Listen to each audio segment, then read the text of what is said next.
Assalamualaikum warahmatullahi wabarakatuh. Perkenalkan, nama saya Ahmad Faikal Roisi dari Prodi Hubungan Internasional 2D dengan NIM 124 110 310 124 110 310 50132. Di sini saya akan menjelaskan tentang definisi teori.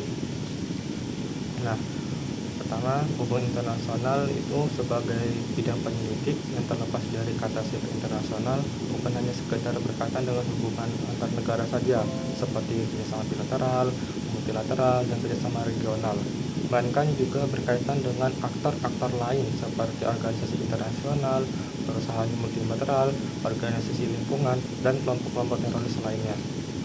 Nah, semua itu adalah bagian dari apa yang kita sebut sebagai politik dunia atau global.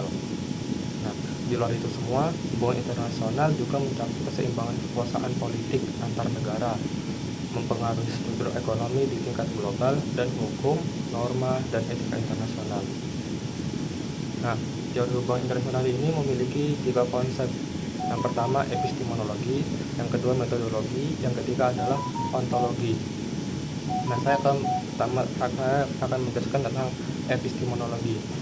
Epistemologi itu melibatkan cara dan sarana yang digunakan untuk mengetahui sesuatu tentang dunia. Nah, misalnya itu contohnya epistemologi empirisme.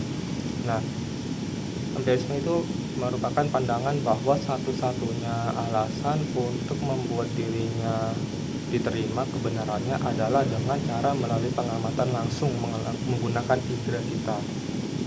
Nah, epistemologi alternatif untuk empirisme tercermin dalam pendekatan konstruktivisme, teori kritis, postmodern, dan feminis terhadap teori HI.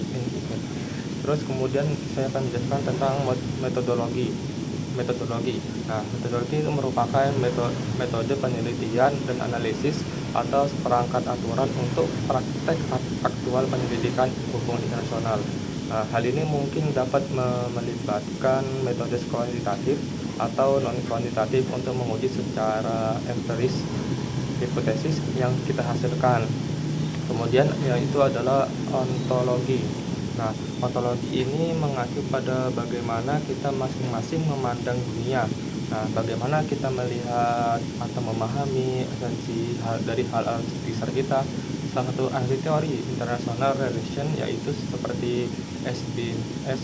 Haas pada tahun 1924 sampai 2003. Itu dia menggambarkan bagaimana karyanya dipengaruhi oleh orientasi ontologi yang menghindari dogma tetap dan nilai universal dan menyoroti agen manusia di atas kekuatan kuasa lainnya. Nah, teori lainnya seperti James N. Brosnan pada tahun 1924 melihat beberapa dari kita secara ontologi lebih rentan untuk terlibat dalam teori daripada yang lain. Nah, Brosnan menyatakan bahwa kita mampu berasumsi bahwa urusan manusia didasari pada tatanan yang mendasarinya untuk berpikir secara teoris. Nah, menjelaskan asumsi itu semua, Brosnan menambahkan 8 persyaratan untuk berteori kreatif. Untuk bagian lainnya seperti ontologi Kenneth N. Ward pada tahun 1924 sampai 2013 dan banyak realis lainnya yang dibawa ke bidang internasional memberikan pandangan yang lebih gelap tentang realitas yang mereka lihat. Pandangan yang redup tentang manusia dan posisi mereka yang dipegang oleh kaum liberal. Ini merupakan tradisi yang mendalam dalam pemikiran Foucault, Nicole Mancini, Thomas Hobbes, dan bahkan James Madison dan Alexander. Nah, kemudian tentang sejarah THI. Nah, sejarah THI itu sistem negara merupakan cara yang khas untuk mengatur kehidupan politik bumi dan memiliki aktor sejarah yang dalam. Terdapat sistem negara dengan waktu dan tempat yang berbeda di berbagai bagian dunia.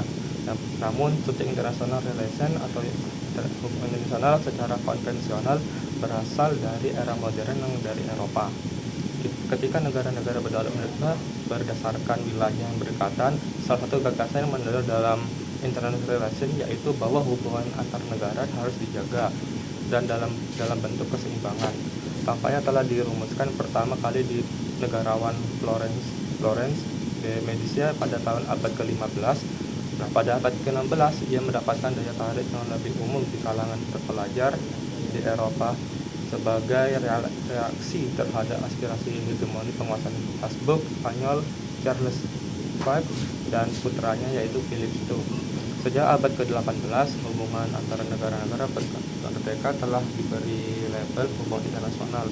Awalnya sistem negara adalah Eropa, dengan munculnya Amerika Serikat pada abad ke-18, itu menjadi sistem negara yang menguasai bagian barat. Namun, pada abad ke-19 dan ke-20, sistem negara mencakup seluruh wilayah bumi dari bagian timur, bagian barat, selatan, dan utara.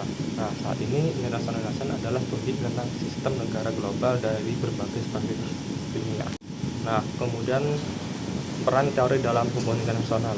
Teori hanyalah cara untuk membuat dunia atau beberapa bagian darinya lebih mudah dipahami atau lebih dipahami. Teori-teori yang berhubungan dengan hubungan internasional bercita-cita untuk mencapai tujuan ini. Nah, kemudian teori tersebut diperlukan dan tidak dapat dihindari dalam hal menjelaskan dan mencoba meramalkan atau memprediksi hasil di masa depan. Karena sebagai manusia kita adalah makhluk tunduk yang melihat dan memahami dunia di sekitar kita dari sudut pandang yang berbeda. Di dalam buku Study of War karya Quincy Work dan Statistics of Deadly Warfare karya Lewis Richardson adalah upaya perintis dalam mencoba memecahkan melalui penggunaan metode statistik atau pemodelan kausal.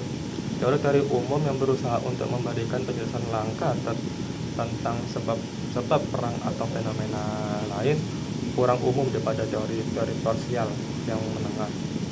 Bagian dari teka-teki perang yang ditangani oleh ahli teori kelas menengah melibatkan krisis dan penghambatan keputusan yang kritis.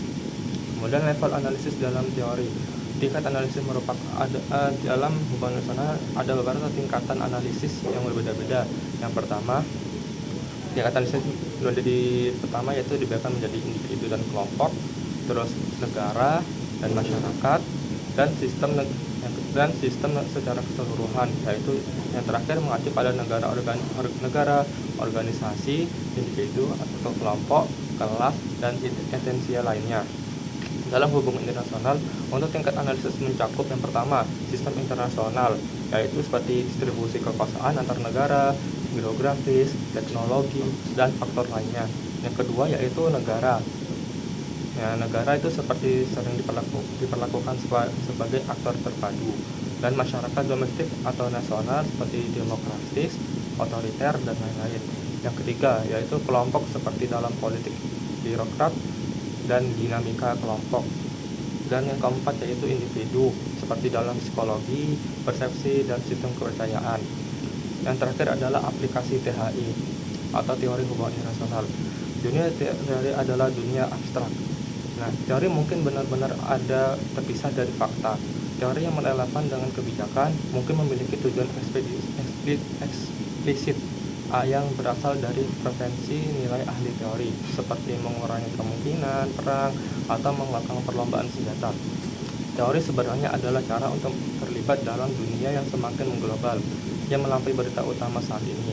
Teori dapat membantu kita memotong badai informasi yang di bidang internasional, seperti kata Watts berbicara.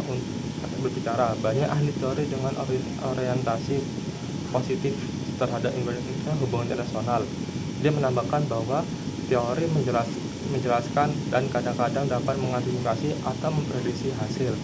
Dalam hal ini, teori politik jika itu baik, tidak hanya menjelaskan hasil internasional, tetapi juga memberikan petunjuk tentang situasi dan tindakan yang dapat menghasilkan lebih banyak yang diinginkan dan lebih sedikit yang tidak diinginkan. Sekian dari saya tutup. Assalamualaikum warahmatullahi wabarakatuh.